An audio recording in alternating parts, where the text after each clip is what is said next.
Why pride keeps you from the happiness you desire. Emotional intelligence shows you how to use vulnerability to create the environment that works for you. You don't really trust what people say. I get that. You don't have time to wait on other people. I get that too. You'd rather do everything yourself because people have a way of letting you down, and that's happened to you in the past. Or no one does things the way that you want them to do it or the way that you would do it. And then you think that maybe people are users. You feel this way because of the circumstances and the environment that you're in. And your environment dictates how you feel about things, what happens with your emotions, thus your thinking is impaired by what you experience on a day-to-day basis. The relationships and people that you have in your life today are about your thinking and your behavior and nothing else. So it's all about you as to where you are right now. So if that's the case, that means that you are empowered to do something about it. Okay, so watch this video and I'll explain how you can start using vulnerability to strengthen your support system, to deal with more like-minded people on a daily basis. And it impacts how you see yourself and your potential. Okay. So you don't want to repeat the things that have hurt you in the past. I get that. So you create emotional walls to protect yourself, and everyone puts up a defense so that they can avoid redoing the same thing and experiencing those same emotions over and over again in an effort to not be triggered. Okay. But as life goes on, you create taller and wider walls. And you think that these walls are helping you, but they really aren't. You feel as if you've learned lessons about who people really are. People are mean, right? No one means anything good for anybody else. People have hidden agendas. That's what some people think. People are untrustworthy. They cheat, they lie. People are bad. And that's because you've had some terrible experiences that you have not emotionally addressed, or you've put up walls to protect yourself. And I get that. I've been through things in my life too, and it takes time to recognize when that you put a wall up or when you are protecting yourself. But we're going to talk a little bit more about that as we go on. So you see incidents that happened to you in the past as life lessons. And I mean, there's no other way to look at it. And so the bricks you add to the walls from each lesson, every disappointment or every conflict becomes a brick that you put on the wall. Okay. And what I want to share with you is that the walls you are building are not protecting you from harm. These walls are keeping you from the freedom and the peace that you really want in your life. So instead of building a fortress of protection, you're building, hate to say it, a prison of your own, because it's preventing you from doing the things that really would bring enjoyment into your life. So negative thoughts and feelings become your mantra and beliefs if you are not becoming vulnerable and using emotional intelligence to manage your emotions. So you start thinking that you should be hustling harder, right? I hustle harder than anybody else I know. Or you just grind it out. So no matter what the situation is, you don't ask for help. You don't check in with yourself to see how you're doing. You just grind it on out, right?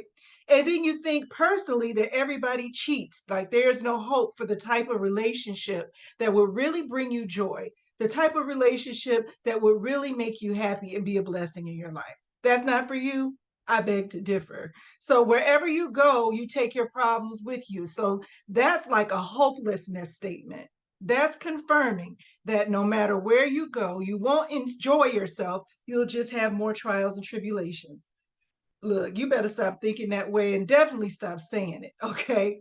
These walls keep you from experiencing new ideas and having new memories or pursuing dreams because you feel like you are where you are and that's where you're destined to be. You isolate yourself from people and situations that could get you in a better space, that could get you actually doing the things that make you feel good, that you've only thought about but thought that it was too far of a reach for you. Those things could provide you with new and exciting ideas and new support avenues. When you're with like-minded people or you're gravitating to people who have a giving spirit or just want to support you, you have to be vulnerable in order to get that support and create a supportive environment. So these walls are preventing you from showing your authentic self. See, and that's how you're going to meet people who support you. And that helps you in relationships. These walls keep you from embracing who you really are. You have to put on a facade because you haven't explored what your capabilities are. And you have a lot of potential and capabilities to do more than you've already imagined. And I'm talking to some people who never have stepped outside of the bubble. And maybe that's not you. Maybe you have ventured out and you've done things with your life. You've had great experiences. I'm not really saying anything different between the two groups. I'm encouraging those people who've already done things and maybe they are stagnant right now to keep going. And those of you who have never done something great or something that's really to take note, then this is your opportunity to change that paradigm, okay? So my definition of emotional vulnerability is releasing some of the power that you have in your life. And I have caveats with that, but let me just say, you have to let people in, okay? You have to let someone else in. And maybe you could get hurt, but vulnerability is taking that chance. Now, if you are following my steps for emotional intelligence, you already are developing who you are. So you're not going to just be vulnerable to anybody. So there's a method and a practice that you have to understand in order to find out who you're supposed to be vulnerable with. So yeah, you might take the risk of being hurt, but that's just knocking down some of those walls. So not saying something at a time when you really want to get your point across, that's emotional vulnerability. You had to be so strong for so long and have to stand up for yourself in many situations, whether it's at work, whether it's in relationships, whether it's in the community, that you have to learn when to relinquish and ask for help. So, not saying something or kind of keeping your mouth shut and letting the other person express themselves is a great way to get more intimacy and support in your love relationships, family love, girlfriend love, sister love, and definitely romantic love. So, expressing a private side of yourself because you don't know and you don't know how the other person will respond, that's emotional vulnerability. So, just expressing yourself in a way maybe that you haven't felt comfortable in the past and just taking a chance on that. Um, Author and speaker Brene Brown says that vulnerability is strength. And I definitely agree with that. Vulnerability is not weakness, but I say that vulnerability is sexy. And you're like, Davina, how is vulnerability sexy? Well, we all want that type of love relationship where you can feel free and open to communicate and you can trust that the other person is feeling the same way about you. Well, that starts with vulnerability. Vulnerability is the only way that you can really be your true self. And I'm going to talk a little bit more about that.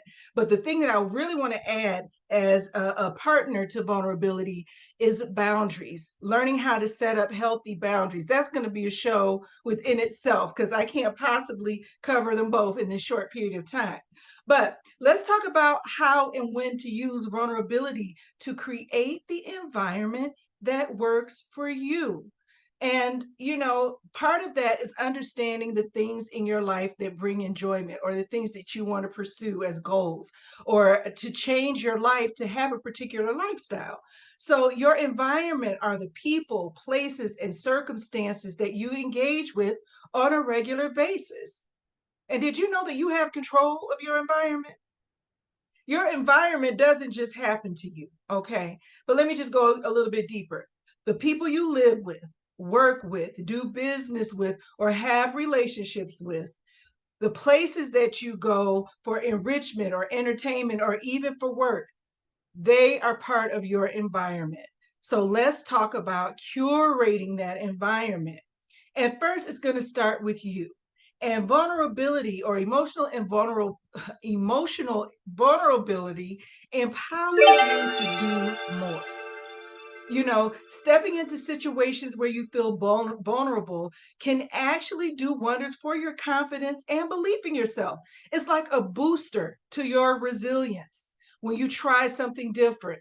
It helps you to face life difficulties head on, okay, and with a new sense of strength and inner power because you have a sense of emotional invulnerability. You've tapped into your emotions. So you won't be afraid to take a leap and embrace your vulnerability. It's worth the growth and empowerment. And that's where that truly happens, is in the fact that you're becoming vulnerable. So, what are some of the things that happen when you become vulnerable? You see yourself as the person who can be great. You actually envision yourself completing a goal that seems so far-fetched that it would take a miracle for this to happen to you. But you actually now see it as a possibility instead of something that's just so far out of reach. Okay. Then you expose yourself to new interests. The more you explore things that you find interesting, like you might have in the past been afraid to listen to a certain type of music because you thought, it's just not for me. I'm not going to get it. But then you start listening to it and then you start exploring things and you learn more and more about where this music came from, what it was created for, who created it. And you find interests that you never knew you might have had. But you've opened yourself up because you've taken time to tear down walls that have prevented you from exploring yourself. Okay? And once you find things that you're interested in, that allows you to set goals. Maybe you want to travel more. You can set a goal to travel. Maybe you have only been out of the country once on a school trip, and now you want to go and explore some place that you never dreamed you'd have a chance to go to. You can do that. Set a goal and do that. Maybe you want to start a business. Maybe you want to write a book. Maybe you want to go back to school. Maybe you want to do anything that you found interest in. You can do it by setting goals. Okay. So I know you hear this all the time. Set a goal and do it. Look, I only have a short period of time to go through all of this, but there is definitely more to setting goals and accomplishing that. I'm not saying it's that easy. All I'm saying is just to start thinking about it. Okay. So if you don't ever start thinking about it, you're definitely not going to do it. And that is the next point, is to take action. It's one thing to sit back and dream about things and think about things and do all of this planning. But if you never take the first step to do anything about it, then what is all of this thinking and dreaming going to do? You are empowered to take one action. And once you do that, you'll take another one. And it's all in a process to get you where you want to be to find happiness. Because once you start becoming vulnerable, the next thing that happens is it fortifies your relationships. You have better relationships. Being vulnerable with others is like opening up a whole new level of closeness and intimacy in your relationships. It brings a deeper sense of compassion and empathy. You now start seeing what the other person may be feeling, and you take into consideration what they could be going through instead of just leading with your own agenda. That's what vulnerability is all about. And the connections with people who matter most are fortified. They're built deeper and stronger. You don't have to wonder how the other person believes that you feel about them. You'll know within your heart of hearts because you've been able to express it. So don't be afraid to show your real, authentic self. That's where the true transformation happens, when you are free to be yourself. And, one vulnerable step that you can do, and this is one of the major ones, is forgiveness for what anyone has done to you in the past. Forgiveness in the moment, because things are so much smaller in the grand scheme of things. And we holding on to grudges and not forgiving people for stuff that really doesn't matter. Now, there are things that do matter, but even those things, you might not find closure, but you have to find forgiveness so that you could begin new relationships with a clean slate. I talked about last week in the video I have, comparing yourself to other people, how you have to forgive other people. It's not for them. It doesn't erase what they've done or how they've stolen something from you or robbed you or made you feel some type of terrible way, you have to forgive them, and that's for you. Forgiveness is for you. It's not for the other person, okay? So look at that video if you want to know more about my feelings on that. And then determine who you're going to be vulnerable to. You can't be vulnerable to everyone in the same way. It's based on relationships. There's levels to this thing. And I'm telling you, there is a way that you can determine how and when to be vulnerable. And there's a process for doing that. And I keep saying there's a process to doing that because so many times you just get a blanket statement. It's more to it, yes. But my point again is just to get you to start thinking of things in a new way. And once you determine who to be vulnerable to and in the way that you should be vulnerable, you learn more of how to show people how to treat you. You are an example of how you want relationships to be, right? So if you're showing people how to treat you, then your chances of being in the type of relationship that you really want to be in grow exponentially. You're leading by example. So if you're not the type of person like I am to argue, I don't go toe to toe with my husband in an argument. That's just not me. That's just not how I operate. And we had to work through that as a couple. But in my effort to really be vulnerable to him, I explained who I am and how I like to communicate and what my communication looks like and how I feel in certain other types of communication until we learn together to develop our communication or a communication way that works for us in our relationship. So you get the type of relationship that you want by being an example and by working on your communication. And let me tell you, working on your communication with your mate is great for domestic reasons, for who's going to handle the bills and who's going to clean the house and who's going to take care of this responsibility and that responsibility. But let me tell you, the best place where effective communication and being emotionally vulnerable works is within the relationship in the area of sex. So nurturing your intimacy in the bedroom comes with emotional vulnerability. How else is someone going to know what you really want unless you feel comfortable in expressing it and in expressing it in a way that doesn't damage the other person's ego, if you know what I mean? So you need to work on emotional vulnerability in relationships if it's just for that reason, okay? So, in the book that I've written, Brains and Baubles Do What Works for You, I talk about how to maneuver in a relationship and be vulnerable. I talk about the benefits of vulnerability and learning the skill of setting healthy boundaries to fortify and build those relationships. Okay, so check that out. And okay, so the next thing that emotional vulnerability will do for you is that it boosts your self acceptance. We are so hard and critical of ourselves that we often lose track of who we are. And we need to keep track of who we are and what we can do. And sometimes when things happen in our lives that doesn't go in our favor, we lose our self confidence. Okay. And you know what's so awesome about vulnerability? It's all about accepting and embracing every part of yourself, the good, the not so good, and everything in between. And guess what? That's what helps you build an amazing sense of self confidence and authenticity. And we think that attractiveness has something to do with beauty and makeup and hair, but attractiveness has more to do with your self confidence and your ability to communicate and your authenticity than anything else. That's why vulnerability is sexy, because you are exuding your true being and it's beautiful. Okay, so don't be afraid to let yourself shine. Brains and baubles. Baubles are sparkly, shining things, and you should shine it everywhere you go because it's what makes you beautifully unique. So embrace it, embrace who you are, own it, and watch yourself grow. So, in the process of learning who you are and building your self confidence, While you have forgiven other people for what they've done for you, you need to forgive yourself.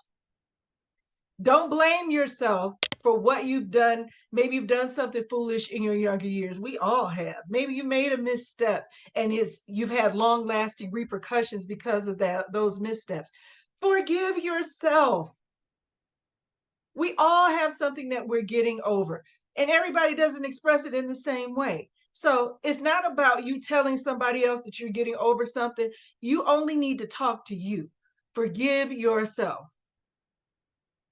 If you've asked the Lord to forgive you, surely you can forgive yourself, okay? So whatever it is that maybe has gotten you in a situation that you're not too pleased with right now, forgive yourself about it. You can turn that boat around right now by using emotional vulnerability and get back on track, or get on a new track to where you really want to go. And that requires you also to stretch yourself.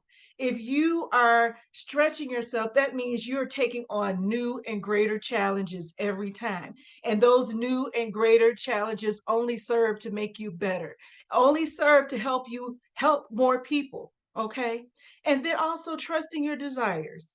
If somebody else is worthy of getting a specific type of position or finding a certain level of success, you are too. You can have it. You have to do a plan and work for it, but trust in your desires. It's not just a dream or a fantasy. Anything that someone else has achieved, they thought about it first. So it's always a thought. Trust your desires. Okay? Listen, I hope that you take away some of the good tips that I've given you here. Just start today changing things around, letting down those walls. Use emotional vulnerability to tear down the walls you've built up brick by brick. Meaning, if you start taking small steps and remain steadfast on your journey, the walls will come down. And then you can enjoy the environment that you have created. All right, great. So start taking steps to become the person that you want to be today. Learn more ways to apply emotional intelligence to your life. Hit the subscribe button below so that you won't miss out on more sophisticated tips to help you manage your emotions so that you can be the person to do the thing you've always wanted to do. Until next time.